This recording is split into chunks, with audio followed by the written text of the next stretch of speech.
A missile slammed into a Ukrainian city.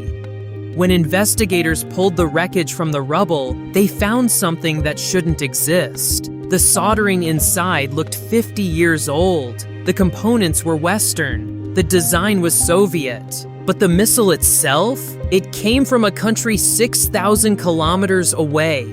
A country everyone assumed was just copying Russia's weapons. They were wrong. And what Ukraine discovered in that debris is now rewriting what we thought we knew about North Korea's arsenal. For more than 4 years, Ukrainian cities have endured a relentless bombardment.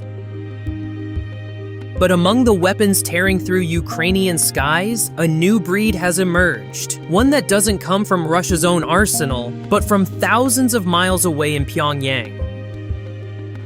Tonight, we examine what Ukrainian investigators have uncovered about North Korea's KN-23 and KN-24 ballistic missiles. Weapons that are changing the calculus of this conflict in ways few anticipated. In January 2024, a missile struck the city of Kharkiv in eastern Ukraine. It wasn't the first strike, and it wouldn't be the last. But the debris recovered from the rubble would become the subject of one of the most detailed forensic investigations of the entire war.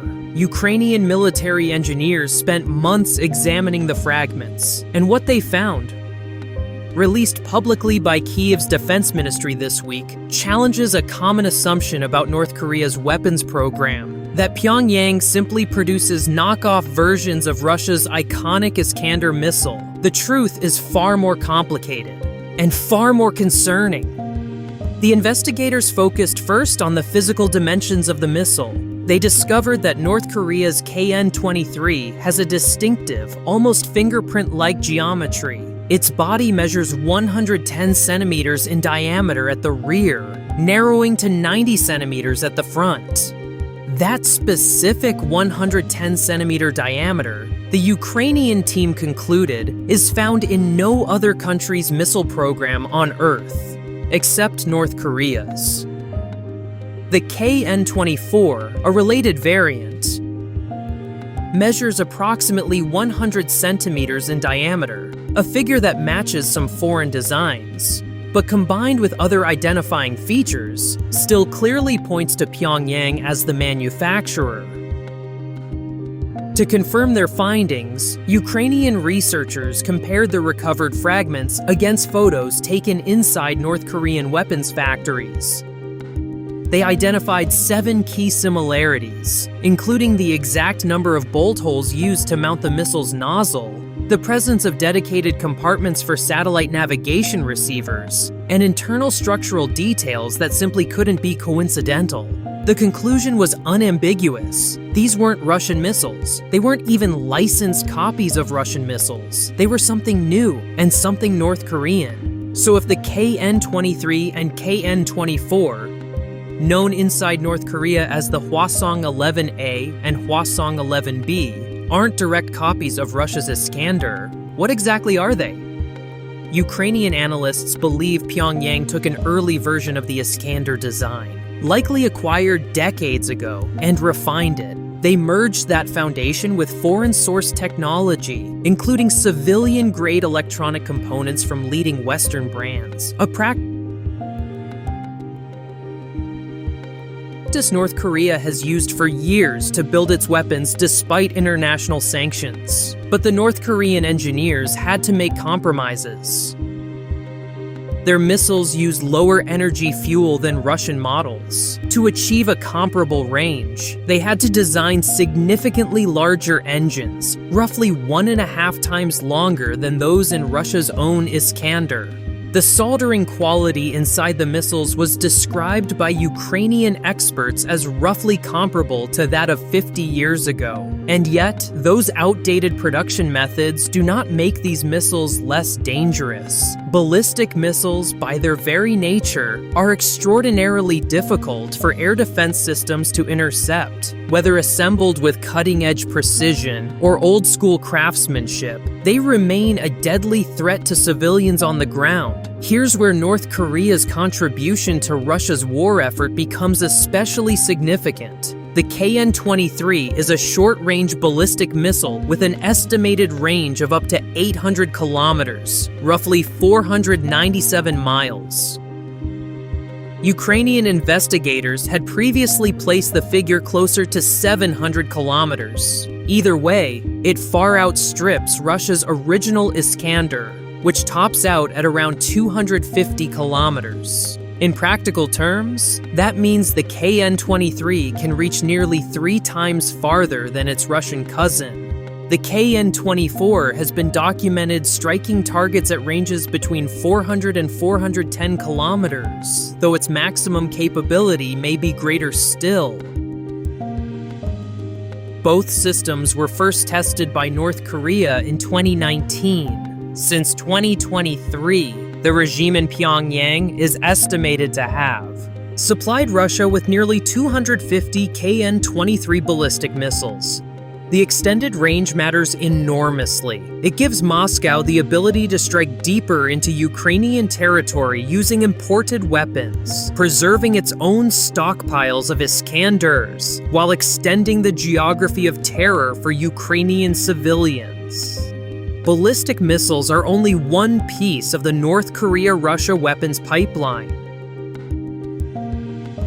According to Ukrainian and Western intelligence, Pyongyang has also supplied Moscow with long-range Koksan artillery systems, 240mm and 107mm rocket systems, mortars, cluster munitions, and 100mm shells compatible with the aging T-54 and T-55 tanks Russia has pulled out of storage. A Seoul-based think tank estimated last month that this weapons trade has likely earned North Korea somewhere between $7.7 billion and $14.4 billion, though Pyongyang may have received only a fraction of that sum as actual payment. The rest, presumably, comes in the form of technology transfers, food assistance, oil, or strategic political backing. North Korean missiles have shown signs of rapid improvement in both quality and accuracy since the war began. Every strike on Ukrainian territory is, in effect, a live-fire test for Pyongyang's weapons engineers. Every impact teaches them something. Every failure gives them data. Yet there are signs the flow of weapons may be slowing.